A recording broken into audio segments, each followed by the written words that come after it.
অসমখন নাহৰৰ দেশ হওক কণ্ঠশিল্পী আচুৰ্য বৰপাত্ৰ সৰুপথাৰ সমজিলাত জন্মলাভ কৰা ধনশ্ৰী নিৰ্মাণ গোটে প্ৰাণৰ শিল্পী হিয়াৰামঠু জুবিন গাৰ্গৰ স্মৃতিক সজীৱ কৰি ৰাখিবৰ বাবে যোৱা 18 নৱেম্বৰ জুবিন গাৰ্গৰ জন্মদিনটোৰ পৰা সৰুপথাৰ সমষ্টিৰ প্ৰতিটো ঘৰতে একোটাকৈ নাহৰ পুলি ৰোপণ কৰাৰ পদক্ষেপ হাতত লৈ আহিছে। আজি ধনশ্ৰী নিৰ্মাণ গোটৰ জন্মদাতা তথা গোটটোৰ সভাপতি জীৱন চুতীয়া আৰু তেওঁৰ সহযোগীসকলে হাতত নাহৰ পুলি লৈ সৰুপথাৰ টেঙাহোলা গাঁৱৰ বাসিন্দা সকলোৰে মৰমৰ অসমৰ জনপ্ৰিয় কণ্ঠশিল্পী আচুৰ্য বৰপাত্ৰৰ ঘৰত উপস্থিত হয় আৰু আচুৰ্য বৰপাত্ৰৰ হতুৱাই কণ্ঠশিল্পীগৰাকীৰ ঘৰৰ চৌহদত এটি নাহৰ পুলি ৰোপণ কৰে।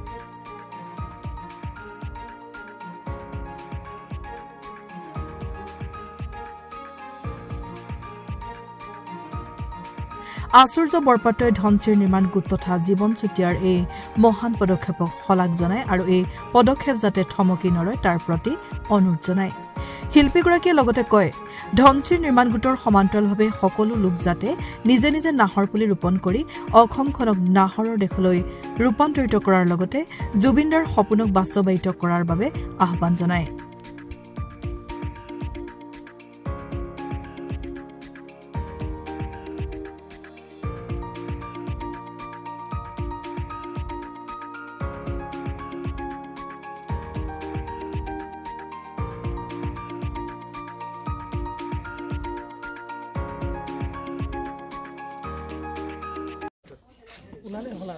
ধনশ্ৰী নিৰ্মাণ গোটে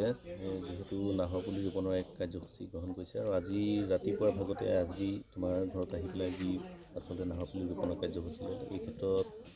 আজি তুমি নিজ হাতে যিহেতু ৰোপণ কৰিছা পুলিটো এই তেখেতসকলৰ যি ধনশ্ৰী নিৰ্মাণ গোটৰ পদক্ষেপ সেই পদক্ষেপ কি? প্ৰথমতে সকলোকে বহুত বহুত ধন্যবাদ। ধনশ্ৰী গোটৰ লগতে জীৱনদাকো ধন্যবাদ। ইমান ধুনীয়া এটা পদক্ষেপ মানে আমাৰ অঞ্চলত বা আমাৰ সৰুপথাৰ ধনশ্ৰী মহকুমাত তেওঁলোকে আগবঢ়াই নিয়াৰ বাবে আৰু এইটো পদক্ষেপ যাতে ৰৈ নাযায়, পৰৱৰ্তী সময়ত আৰু ডাঙৰকৈ হওক, নাহৰ পুলি হওক, মানে বিভিন্ন ধৰণৰ গছপুলি বৃক্ষৰোপণৰ কাৰ্যসূচী যাতে অব্যাহত থাকে তাৰ আশা কৰিছোঁ আৰু খুব ভাল লাগিলে। আৰু সকলোৰে ঘৰত আৰু ক'ৰবালৈ চাগে ধনশ্ৰী নিৰ্মাণ গোট যাব পৰা নহ'বও পাৰে আৰু সকলোলৈ অনুৰোধ, সকলোৱে নিজে নিজেও ৰুব আৰু জুবিনদাৰ পিছতে হৈছে চাগে ন? জুবিনদাৰ আমি জন্মদিনৰ দিনাখনৰ পৰা আৰম্ভ হৈছে আৰু 18 তাৰিখৰ পৰা জুবিনদাৰৰ সপোন নাহৰ পুলিক লৈ আৰু অসমখন নাহৰৰ দেশ হৈ যাওক তাৰ আশা কৰিছোঁ। আমাৰ প্ৰাণৰ শিল্পী হিয়াৰামঠু জুবিন গাৰ্গৰ স্মৃতিক সজীৱ কৰি ৰাখিবৰ কাৰণে আমি সৰুপথাৰ সমষ্টিৰ প্ৰতি ঘৰে ঘৰে একোটিকৈ নাহৰ পুলি ৰোৱাৰ আমি কাৰ্যসূচী লৈ ইতিমধ্যে যোৱা 18 তাৰিখৰ পৰা জুবিন গাৰ্গৰ জন্মৰ দিনটোৰ পৰা 18 নৱেম্বৰ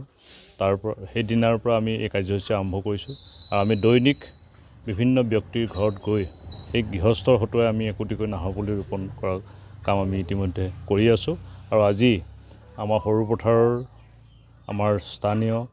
আচুৰ্য বৰপাত্ৰ গোহাঁই সাংস্কৃতিক জগতখনৰ এজন ভোটাতৰা স্বৰূপ, গতিকে তেখেতৰ গৃহত আমি আজি নাহৰ পুলি তেওঁৰ হতুৱাই ৰোপণ কৰিলোঁ আৰু তেখেতৰ হতুৱাই আমি নাহৰ পুলি ৰোপণ কৰিবলৈ পাই আমি যথেষ্ট আনন্দিত অনুভৱ কৰিছোঁ আৰু আমাৰ এই কাৰ্যসূচী